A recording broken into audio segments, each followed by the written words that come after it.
Allah'ım ya Rabbi sen vermeyesin.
Yangın evde çatırtı sesleri geldi.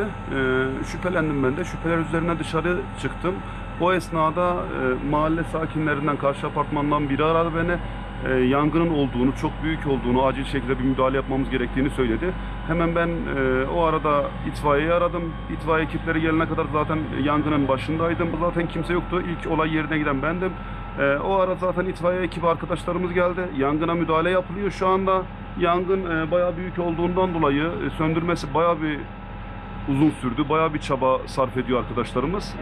İnşallah en kısa sürede yangın toparlanacak. Herhangi bir zarar yokturdur inşallah bitişik apartmanlarda. İnşallah temennimiz içeride kimsenin olmamasıdır. Malum müstakil olduğundan dolayı biraz alan sıkıntılıydı. Metruk muydu oradaki? Metruk binaydı. Zaten kapıları falan açık olduğundan dolayı biraz da o yönden sıkıntı yapıyordu. Madde bağımlıları geliyor. Tabii madde bağımlıları bura için özel değil, genelde müstakil böyle başı boş şeklinde olan yerleri, tenha buldukları yerlere geliyorlar.